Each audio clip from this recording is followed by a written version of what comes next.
리서치 오늘 인사이트K 배종찬 연구소장과 함께합니다. 소장님 안녕하세요. 안녕하십니까, 배종찬입니다. 네, 오늘도 여론조사 결과를 갖고 사회 문제 분석을 해볼 텐데요. 청와대가 인적 쇄신 의지를 담아서 단행한 개각에 대한 평가부터 좀 살펴볼까요?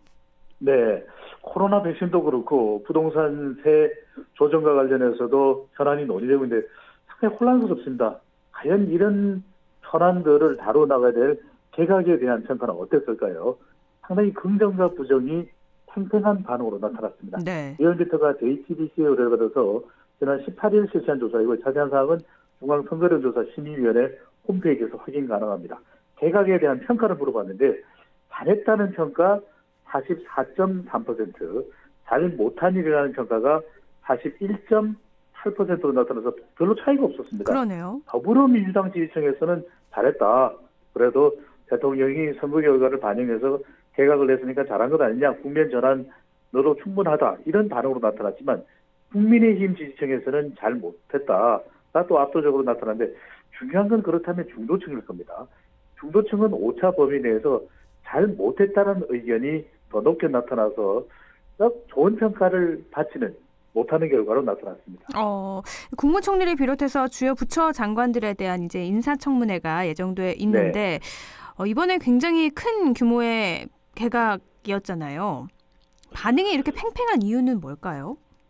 개각이나 또 인적 쇄신을 했을 때 대체적으로 임기 초중반이면 효과가 있거든요. 네. 그래도 뭔가 개혁을 위해서 인사 쇄신이 필요했겠지. 또 어떤 인물을 발탁하느냐에 따라서 파격적인 인물이 등용될 경우에는 참 사람 좋다 이런 평가를 받을 수 있고 우리 또 안동이 배출한 불세출에 걸출한 또 인물이 바로 서해 유성룡 같은 인물이거든요. 서해 유성룡 같은 인물이 발탁될 때는 다들 참 좋은 대상을 발탁을 했다 이런 평가를 받을 수 있는데 이번의 경우에는 임기 후반부입니다. 그런 만큼 이 선거 결과에 따른 또 대응이기 때문에 효과는 제한적으로 나타나고 있는 현상으로 볼 수 있는데 중요한 건 또 2030 반응이거든요. 2030 민심이 돌아섰다 이런 평가까지 받을 수밖에 없었던 보궐선거 결과였는데 20대 30대 반응은 긍정과 부정이 팽팽한 결과로 나타났습니다. 그런 만큼 누가 되느냐보다는 어떤 일이 될 것이냐 이 부분이 더 중요한 개각의 성격이라고 볼 수 있겠습니다. 네. 재보궐선거 이후에 쇄신하자는 목소리가 계속 나오고 있죠. 더불어민주당의 쇄신 움직임에 대한 여론의 반응, 결과도 나왔죠? 그렇습니다. 더불어민주당에서도 지금 당대표 선거가 진행 중에 있습니다. 5월 2일이면은 신임 당대표가 결정이 될 텐데 쇄신에 대한 목소리가 상당히 높습니다. 쇄신에 대한 평가를 물어봤는데요.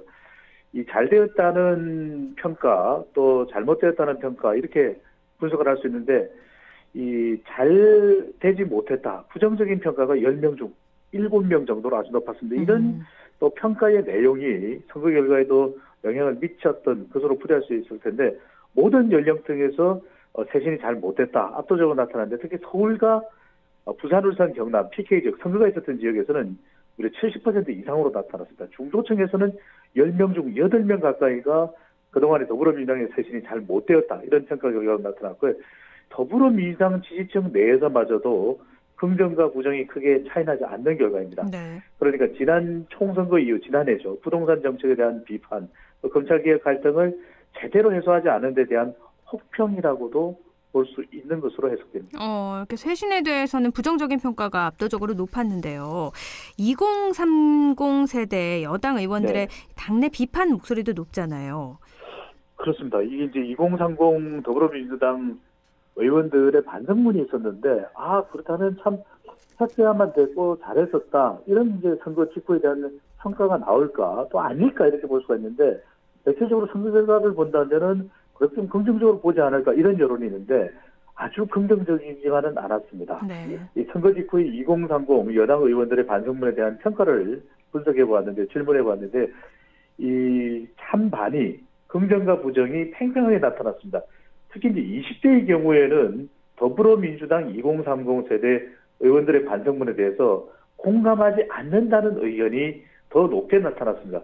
또 30대, 40대 공감 의견이 꼭 낮은 것만은 아니었지만 그래도 이 쇄신을 하겠다라고 하는 또 당내 내부를 향한 쓴소리의 반성문임에도 불구하고 아주 공감도나 호응도가 높지는 않는 것으로 나타났습니다. 그런 만큼 이 당대표 전에 치러진 원내대표에서도 윤호중 의원, 친문 성격이 상당히 강한 윤 의원으로 법사위원장으로 결정이 된 만큼 당에서는 오히려 더 변화보다는 결집해야 된다. 네. 또 개혁 의지를 그대로 살려나가야 된다. 이런 목소리가 더 높았던 것 아니냐. 이렇게도 해석해 볼 수 있겠습니다. 그에 따른 초선 의원들의 이렇게 당내 비판 목소리를 또 좋지 않게 보고 있는 건데 그럼 이렇게 호응도가 높지 않은 이유는 뭐 때문일까요? 조금 전에 이제 살짝 설명드렸는데 재보궐선거 패배 이후에 두 갈래길의 여론이 나타나고 있습니다. 하나는 이제 여당 내에서 개혁을 잘 못했다. 또 개혁을 더 적극적으로 해나가자라고 하는 의지를 강조하는 여론이 있고요.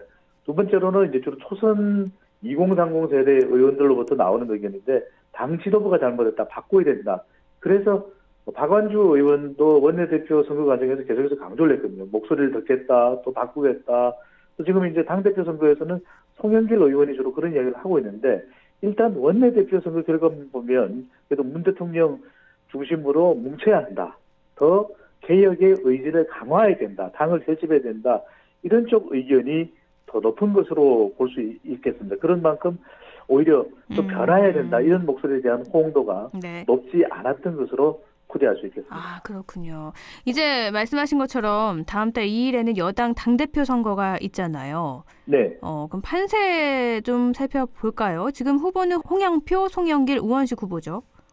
네. 5월 2일에는 이제 결정되고 이미 이제 당대표 선거 운동은 시작됐습니다. 3파전입니다. 송영길이냐, 우원식이냐, 홍영표인데 관련된 조사 결과가 있습니다. 리얼미터가 JTBC 의뢰를 받아서 지난 18일 실시한 조사이고 자세한 사항은 중앙선거여론조사 심의위원회 홈페이지에서 확인 가능합니다. 앞서 이제 소개를 해드렸던 여론조사도 같은 조사의 결과인데요. 네. 이 내용을 보면은 이 더불어민주당 지지층이 중요합니다. 그런데 이제 실제 이 당대표 선거는 민심보다는 당심이 더 많이 반영되거든요. 대의원과 분리당원인데 일단 국민 여론조사 민심 결과만 놓고 보면 더불어민주당 지지층에서는 홍영표 의원이 23.2%, 송영길 의원이 19.6% 아주 큰 차이는 아닙니다. 우원식 의원은 12.7%로 나타났습니다. 이른바 홍영표의 친문 강성이냐 아니면 송영길의 외연 학대냐 또는 우원식의 중간 성격 강하냐 이런 차이점이 있는데 지금 현재 나와 있는 결과 보면은 그래도 오차 범위 내 수준에서 홍영표 의원이 국민 여론조사 결과 수치상으로 우세한 결과입니다. 그만큼 좀 친문 강성 의지가 아직까지는 국민 여론조사상으로도 반영되어 있는데 앞으로 대통령 지지율도 상당히 중요합니다. 이 선거 결과에 따른 변화를 더 많이 반영하느냐 또는 아니면 이 원래대로의 개혁의 기조대로 문 대통령 중심으로 더 결집해야 되느냐 이 여론 자체가 홍영표냐 송영길이냐 우원식이냐 가장 중요한 기준이 될 것입니다.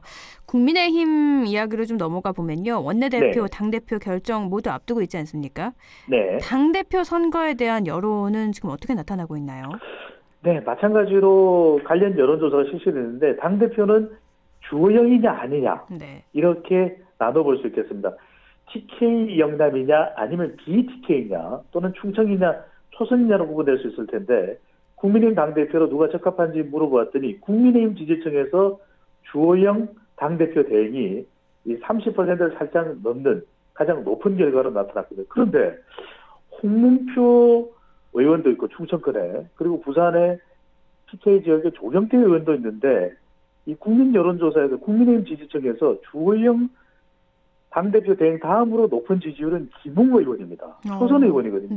그러니까 비례이기는 하지만 고향은 또 순천이고 상당히 개혁적인 성향이 강한데 그러니까 주호영 당대표 대행도 선거 결과에 따른 상당히 경쟁력이 높게 나타나고 있지만 이 당 내에서도 이 BTK 당대표가 자기 대권을 생각한다면 좀 더 확장성이 있는 것 아니냐 이런 여론이 나타나고 있기 때문에 주호영이냐 주호영이 아니면 누구냐 이 기준이 상당히 국민의힘 당대표 선거에서는 중요할 것으로 보입니다.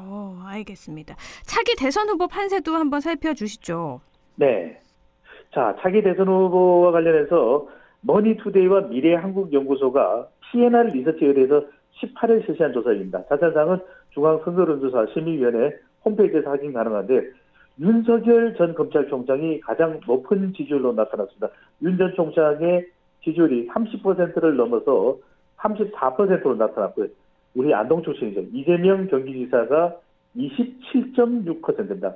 아주 큰 차이는 아닙니다. 네. 그런데 이 조사에서 이제 양자 대결을 붙여봤는데 윤석열 전 총장 대 여당의 이재명, 여당의 이낙연, 또 여당의 유시민 노무현재단 이사장까지부터 이 양자 1대1 대결 구도를 붙여봤는데요. 네.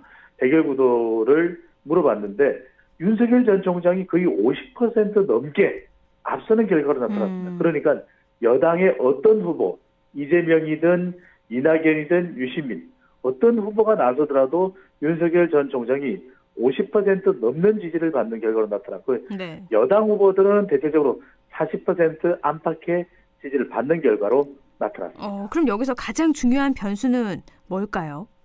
네, 역시 대통령 지지율입니다. 대통령 지지율이 계속해서 맥을 못 추고 네. 30% 가까이 하락한 채로 머무른다면 네. 여당 후보들에게는 상당히 난관이 될 수밖에 없고요. 반면에 국민의힘은 국민의힘 지지를 얼마만큼이나 유지하느냐. 그래야 윤석열 전 총장이 국민의힘 입당 선택지를 선택할 수 있기 때문에 여당은 대통령 지지율, 그리고 보수 야당인 국민의힘은 지지율, 정당 지지율이 가장 중요한 변수가 될 것으로 보입니다. 네, 오늘 여기까지 듣죠. 말씀 고맙습니다. 감사합니다. 리서치 오늘 인사이트 K 배종찬 연구소장이었습니다.